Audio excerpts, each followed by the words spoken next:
राष्ट्रप्रवाह Vidarbha news में आप सभी का स्वागत है। मैं मनन व्यास और आज की देखते हैं ताजा खबर।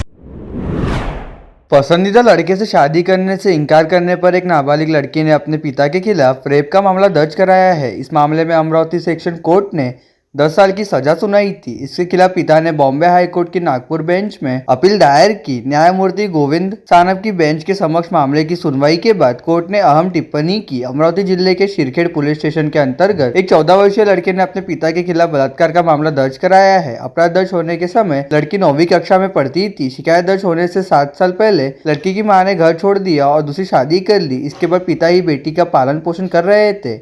शिकायत के मुताबिक जब बच्ची कक्षा 3 में पढ़ती थी तो पिता ने पहली बार उसके साथ दुष्कर्म किया। इसके बाद उसके पिता लगातार उसका यौन शोषण करता रहा। लड़की ने कई सालों तक इस बारे में किसी को नहीं बताया क्योंकि उसके पिता ने उसे जान से मारने की धमकी दी थी। लेकिन जब वह 9वीं कक्षा में पढ़ रही थी तब उसने आखिरकार अपनी दादी को अपने साथ कई सालों से हो रहे यौन शोषण के बारे में बताया। इसके बाद पिता के खिलाफ थाने में मामला दर्ज कराया गया। इस मामले में अमरावती की सेक्शन कोर्ट ने पिता को पॉक्सो एक्ट के तहत 10 साल की सजा सुनाई थी। इस सजा के खिलाफ पिता ने हाईकोर्ट में अपील दायर की। पिता ने लड़की के आरोपों से इनकार किया है। लड़की अपने एक करीबी रिश्तेदार से शादी करना चाहती थी लेकिन पिता ने इस पर आपत्ति जताई। पिता को शादी में बाधक बनता देख बेटी ने झूठे आरोप लगाने का युक्तिवाद आरोपी के वकीलों ने किया। इस पर न्यायालय ने अपना फैसला सुनाते हुए कहा कि इस शिकायत के पीछे मुख्य कारण पिता का इस शादी का कड़ा विरोध है। पिता की यह राय गलत नहीं थी कि लड़का लड़की के लिए उपयुक्त साथी नहीं है। ऐसा लगता है कि लड़का और लड़की अक्सर शारीरिक संबंध बनाते हैं। एक लड़की के माता पिता के रूप में पिता की अपनी बेटी के लिए उपयुक्त साथी चुनने का सही व्यक्ति होता है। हाईकोर्ट ने फैसला सुनाते हुए कहा कि ऐसा लगता है कि लड़की ने अपनी दादी के प्रभाव में आकर अपने पिता के खिलाफ झूठी शिकायत दर्ज कराई है। कोर्ट ने इस मामले में जेल में बंद पिता को तत्काल रिहा करने का आदेश दिया। राज्य के गृह मंत्री के शहर नागपुर में हत्याओं का सिलसिला बदस्तूर जारी है। कल एक ही रात में 2 हत्याओं से उपराजधानी दहल गई है। शहर में गैंगवॉर शुरू हो गया है। नागपुर में गंभीर अपराधों के लिए मशहूर बीट्स गैंग के एक सदस्य की सेवादल नगर में लगभग 30 लोगों ने पत्थर मारकर हत्या कर दी, जबकि जेल से भागे एक अपराधी गैंगस्टरों के एक गिरोह ने चाकू मारकर हत्या कर दी। ये दोनों हत्याएं बुधवार आधी रात के आसपास हुई थी। मारे गए बीट्स गैंग के सदस्य की पहचान अमल बहादुर के रूप में हुई है। वाठोड़ा में मारे गए अपराधी का नाम अमल वंजारी है। बीट्स गैंग के सदस्य अमल पंचम बहादुरे ने 8 साल पहले तिरंगा चौक पर एक युवक की बेरहमी से हत्या कर दी थी। तभी से वह तिरंगा चौक पर रंगदारी और प्लॉट कब्जाने का काम कर रहा था। अमोल का चीमनझारी में खदान को लेकर कुख्यात दिनेश गायकी से पैसे को लेकर विवाद था। पिछले 8 दिन पहले दिनेश गायकी जेल से रिहा हुआ था। दिनेश इस बात से नाराज था कि अमोल ने पैसे देने से इनकार कर दिया था।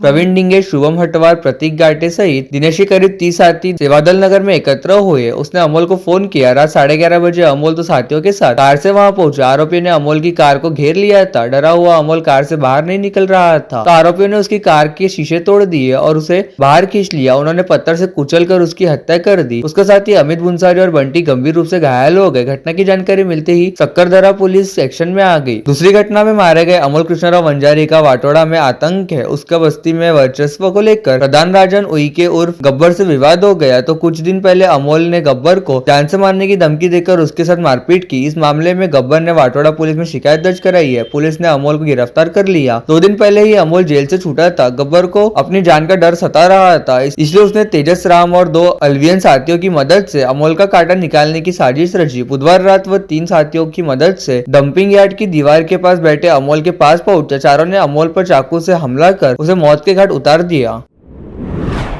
अमरावती के लोगों को प्रवीण खोड़के मेमोरियल ट्रस्ट और शोध प्रतिष्ठान द्वारा कल 24 से 26 जनवरी तक नृत्य, संगीत और पुष्प प्रदर्शनी एवं गायन स्पर्धा का भव्य आयोजन संत ज्ञानेश्वर सांस्कृतिक भवन में किया गया है। पुष्प प्रदर्शनी का पुरस्कार वितरण प्रसिद्ध फिल्म अभिनेत्री डेजी शाह के हस्ते कल दोपहर 4 बजे होगा। ये जानकारी विधायक सुलभा खोड़के ने आज दोपहर आयोजित पत्रकार परिषद में दी। इस समय खोड़के मेमोरियल के सभी प्रमुख पदाधिकारी और गणमान्य उपस्थित थे। आयोजन को अमरावती विधायक सांस्कृतिक महोत्सव नाम दिया गया है। श्रीमती खोड़के ने बताया कि शुक्रवार दोपहर 2 बजे महोत्सव का उद्घाटन और विदर्भ स्तरीय पुष्प प्रदर्शनी स्पर्धा का पुरस्कार वितरण अभिनेत्री डेजी शाह के हस्ते दोपहर 4 बजे किया जाएगा। कलेक्टर सौरभ कटिया, सीपी नवीन चंद्र रेड्डी, जिला परिषद सीईओ संजीता मोहपात्रा, एसपी ग्रामीण विशाल आनंद सिंगूरी, मनपा आयुक्त सचिन कलंत्रे विशेष रूप से उपस्थित रहेंगे। विधायक खोड़के ने बताया कि महिला बचत गट द्वारा तैयार वस्तुओं की प्रदर्शनी और विक्रिया का आयोजन सिद्धिविनायक महासंघ ने किया है। 100 से अधिक बचत गट इसमें शामिल हो रहे हैं। खाद्य पदार्थों के साथ साथ गृह उपयोगी एवं साज श्रृंगार की चीजों के स्टॉल रहेंगे।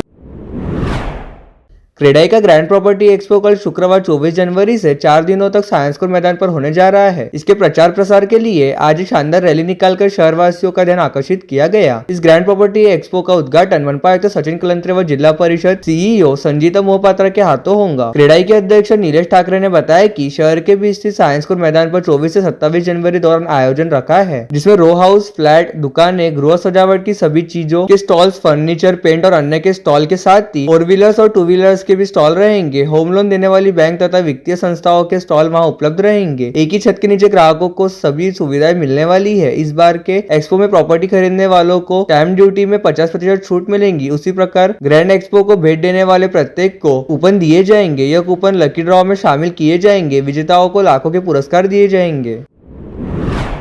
महावितरण ने शहर में विविध जगह कार्रवाई करते हुए 6,14,255 रुपयों की बिजली चोरी का पर्दाफाश किया है। बडनेरा पुलिस स्टेशन में भरारी पथक के कार्यकारी अभियंता श्रीकांत तलेगावनकर ने दी शिकायत के अनुसार विलासनगर स्थित बजरंग नगर आरा मशीन रोड के दयाराम साहू तथा मनोज साहू ने विद्युत मीटर से छेड़छाड़ करते हुए 1,05,070 रुपए की बिजली चोरी की। वही विलासनगर स्थित शिवांश डेयरी के संचालक कौशिक अग्रवाल तथा अमन ठाकुर ने विद्युत मीटर से छेड़छाड़ करते हुए 1,09,070 रुपए की विद्युत चोरी की। वही बडनेरा थाने में विभागीय जांच पथक के अभियंता सुरेंद्र बागड़े ने दी शिकायत के अनुसार आरोपी कोहिनूर नगर टावर लाइन के महमूद अहमद खान ने मीटर के साथ छेड़छाड़ करते हुए 41,680 रुपए तथा वलगांव रोड धर्मकाटा एसटी कॉलोनी निवासी अब्दुल अनीस अब्दुल गनी ने मीटर के साथ छेड़छाड़ करते हुए 72,370 रुपए की बिजली चोरी की। वही राजापेट पुलिस स्टेशन में बिजली चोरी रोक श्रीकांत तलेगावनकर ने दी शिकायत के अनुसार दस्तूर नगर के अनमोल सुरेंद्र अरोरा के निवास पर धाड़ मारकर 2,86,065 रुपए की बिजली चोरी का पर्दाफाश किया।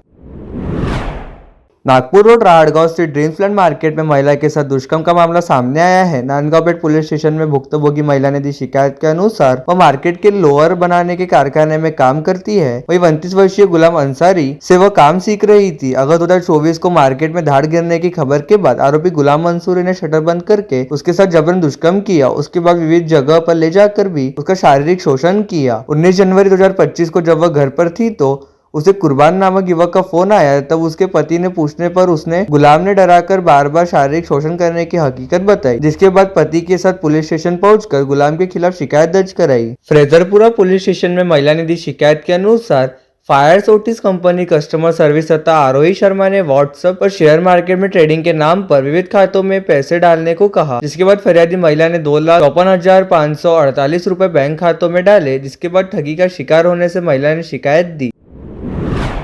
शिवसेना शाखा गाडगे नगर की ओर से आज स्थानीय गाडगे नगर स्थित गाडगे बाबा समाधि मंदिर में देश गौरव नेताजी सुभाष चंद्र बोस तथा शिवसेना प्रमुख स्वर्ग निवासी बाला साहेब ठाकरे की जयंती के उपलक्ष्य में रक्तदान शिविर का आयोजन किया गया था। पिछले 38 वर्षों से जयंती के उपलक्ष्य में रक्तदान शिविर हो रहा है। इस अवसर पर आयोजक प्रदीप बाजर, प्रवीण गांजरे, डॉक्टर आशीष दौड़े, अमोल कंकाड़, अनंत बाजर, प्रमोद देशमुख सहित रक्तदान समिति के अध्यक्ष महेंद्र भुतड़ा, प्राध्यापक संजय कुलकर्णी, उमेश पाटनकर, अजय दातेराव, योगेंद्र मोहोड़ आदि उपस्थित थे।